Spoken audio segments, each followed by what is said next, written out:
Quero meditar com os amados irmãos nesta manhã sobre o tema a vocação da igreja.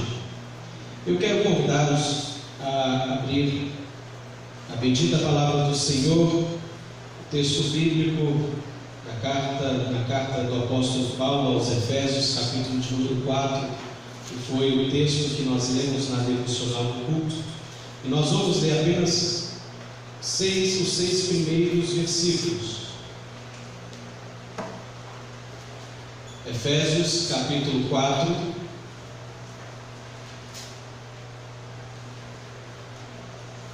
versículos de 1 a 6.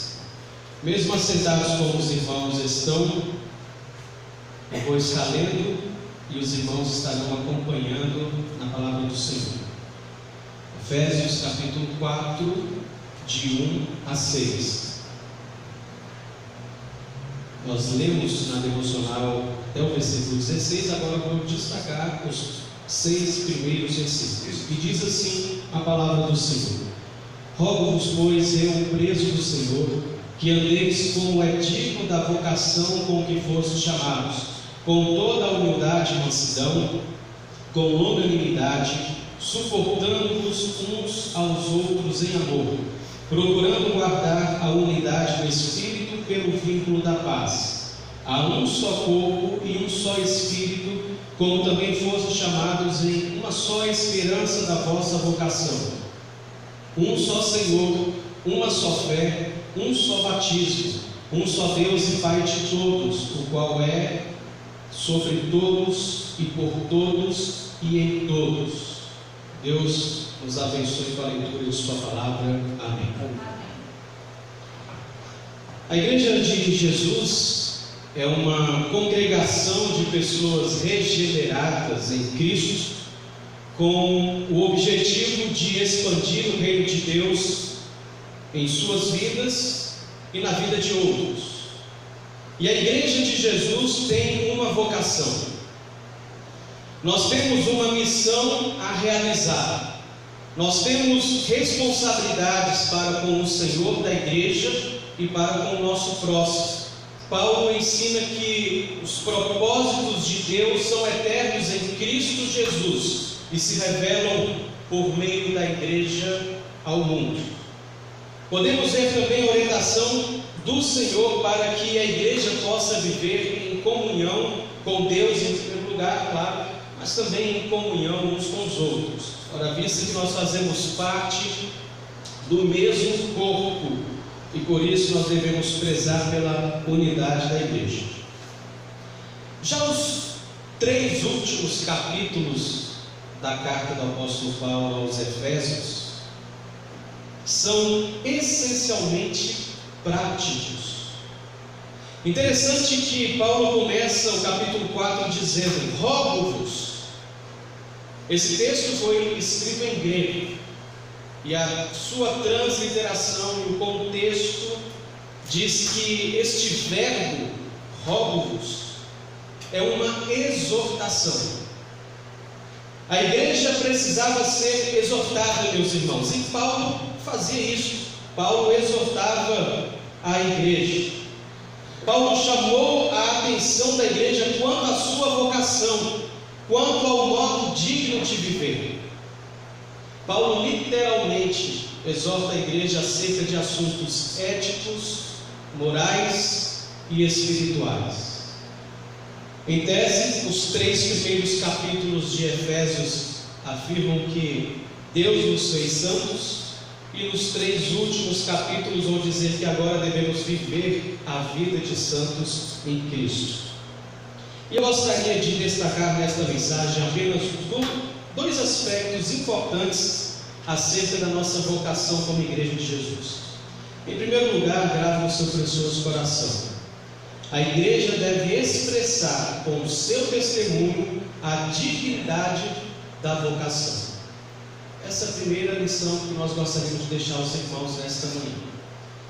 Pode ser que quando você pensa em igreja, dando testemunho de um correto procedimento, você olha em primeiro lugar para a vida dos outros, porque há uma tendência natural da gente muitas vezes olhar primeiramente a vida dos outros e depois a nossa. Quando falamos em igreja, nós devemos olhar primeiramente para nós mesmos. Como eu estou agindo representando a igreja de Jesus? Eu preciso fazer essa pergunta, eu tenho feito essa pergunta, o irmão também deve fazer essa pergunta. Como eu estou agindo como membro da igreja de Jesus Cristo? Como está sendo o meu testemunho? Eu já contei aqui, mas acho que mais de 2 vezes ou 3 vezes, algo que chamou a minha atenção quando a Laura era pequena. Talvez ela tivesse uns 4 anos, agora já está na pré-adolescência, mas quando ela tinha 4 anos, ela gostava muito de desenhar. E ela fazia muitos desenhos de bonecos, de árvore, natureza. E ela fazia algo muito interessante. Ela chegava e mostrava assim: papai, está ficando bom? Aí eu falava: está sim, filha, está ficando muito bonito. Assim deve ser a nossa vida, meus irmãos, com o Senhor. Nós estamos pintando os quadros da nossa vida, e nós devemos sempre perguntar ao Senhor: Senhor Deus, o que eu estou fazendo está ficando bom? Esse é um tipo de exame que eu e você precisamos fazer. São exames pessoais, são exames introspectivos, meus amados irmãos, e que são de extrema importância para a nossa comunhão com Deus e para a nossa comunhão com o nosso irmão, com o nosso próximo. Então eu devo perguntar, como ao exemplo da Laura desenhando, né? Papai, está ficando bom? Eu pergunto para o meu Pai Celestial: Pai, meu Senhor Deus, o que eu estou fazendo está agradável aos teus olhos? Esta é uma pergunta que nós devemos fazer. A partir disso, podemos orientar os nossos irmãos a viverem também de forma agradável ao Senhor. Então, queridos, eu preciso entender que o meu testemunho pessoal é de extrema relevância para a coletividade do corpo de Cristo. Nós precisamos deixar marcas de qualidade no mundo em que vivemos. Nós não pertencemos a este mundo, nós estamos aqui de passagem. E nós devemos aqui deixar, todos nós, a igreja em geral, marcas de qualidade. A nossa vida como igreja deve espelhar a salvação de Jesus e as bênçãos de Deus. Nós devemos fazer isso. E eu e você não podemos fazer algumas coisas que aqueles irmãos estavam fazendo e Paulo estava exortando para que eles pudessem consertar e não fazer mais. O versículo 2, a partir do versículo 2, Paulo vai orientar a igreja. Eu e você, por exemplo, não podemos ser prepotentes e orgulhosos no reino de Deus. Ao contrário, como Paulo nos exorta, nós devemos andar com toda a humildade. A humildade, amados irmãos, deve ser essência na vida cristã. Ninguém diz: eu sou humilde. As pessoas veem quando o irmão é humilde, mas nós devemos buscar a humildade como característica, como essência da vida cristã. A mansidão também é uma qualidade que nós devemos ter. A mansidão não é no sentido de você ser devagar e devagarinho, não.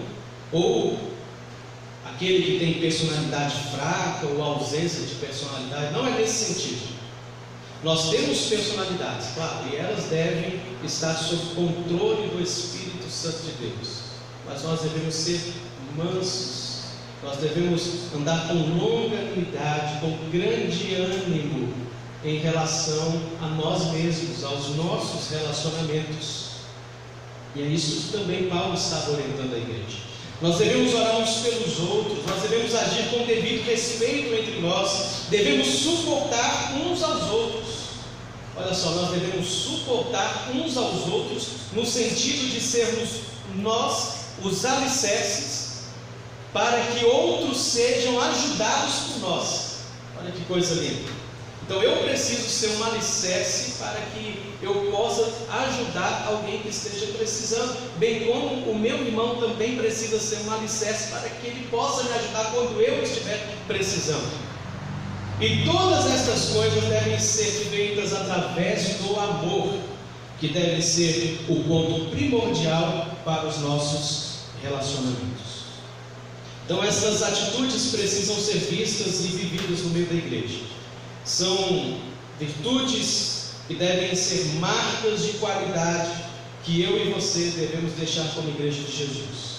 Essas coisas fazem parte da nossa vocação como igreja digna diante de Deus em primeiro lugar, mas também diante do nosso próximo. Em segundo lugar, a igreja precisa entender a necessidade de guardar a unidade do Espírito. Nós devemos ter o mesmo foco, nós devemos ter a mesma direção, o mesmo propósito. Uma vez eu trouxe aqui uma mensagem no culto da noite, cujo tema era a igreja como coro do Maestro Jesus Cristo. Os irmãos estão lembrados? E eu fiz uma alusão ao exemplo do coro na igreja, a figura do coro na igreja. O conjunto de pessoas que cantam várias vozes, soprano, contralto, tenores e baixos, são várias vozes ou vários naipes que existem em um coro, que quando se juntam, elas se harmonizam entre si, formando uma linda melodia. O coro é diferente de um solo vocal, porque no coro não existe individualidades, todos devem cantar juntos, ou seja, deve haver um mesmo entendimento entre todos os irmãos. Alguns são sopranos, outros são contraltos, outros são tenores, outros são baixos, são diferentes. Eu estou aqui fazendo uma analogia, nós somos diferentes, mas quando nós nos juntamos, mesmo com as diferenças, quando nós estamos juntos, a nossa vida deve se harmonizar de tal forma que possamos produzir melodias santas, melodias agradáveis ao Senhor nosso Deus, que é o nosso sumo maestro. Então o egoísmo, ele não deve fazer parte da igreja de Jesus. O egoísmo, ele é via de mão única. No relacionamento com o egoísta, não há troca, não há reciprocidade, não há mão dupla. Os benefícios só vão, não voltam. Os egoístas são excelentes recebedores, mas péssimos doadores. O egoísmo não deve fazer parte daqueles que vivem o reino de Deus. O egoísmo não deve fazer parte do coração daquele que se diz crente e que faz parte da igreja do Senhor. Então as nossas diferenças, meus irmãos, não podem ser obstáculos para estarmos juntos no reino de Deus. Nós precisamos buscar a unidade, nós precisamos prezar pela paz entre nós, pela harmonia entre os nossos irmãos. Não há comunhão sem paz, não há entendimento sem paz, não há amor, não há alegria sem paz, não há unidade sem paz. E Paulo, no versículo 3, capítulo 4 de Efésios, acerca da vocação da igreja, da unidade da fé, ele vai dizer assim: procurando guardar a unidade do Espírito pelo vínculo da paz. E aí vai continuar dizendo: há um só corpo e um só Espírito, como também foste chamados em uma só esperança da vossa vocação. Um só Senhor, uma só fé, um só batismo, um só Deus e Pai de todos, o qual é sobre todos e por todos e em todos. Interessante, queridos irmãos, que a ênfase que o apóstolo Paulo faz aqui, ao dizer um só corpo, um só Espírito, um só Senhor, um só batismo, uma só fé, é porque ele quer mostrar a importância da unidade como base cristã. E é isso que nós devemos buscar. Então, concluindo, queridos irmãos, resumindo tudo que eu falei nesta manhã, nós devemos entender, deixei duas lições. Em primeiro lugar, a igreja precisa ser digna do nome que leva. Qual é o nome que nós levamos? O nome de Jesus Cristo. E ela precisa viver os valores do Evangelho como marcas de qualidade neste mundo que nós vivemos. E em segundo lugar, a igreja de Jesus deve se esforçar no zelo pela unidade procurando e vivendo a paz com Jesus em harmonia com os nossos irmãos. A nossa vocação ela é divina. O Senhor Jesus nos sustenta e nos dá capacidade para seguirmos adiante, cumprindo a nossa missão, expandindo o reino de Deus. Que o Senhor Jesus nos ajude e nos abençoe nessa jornada. Amém. Amém.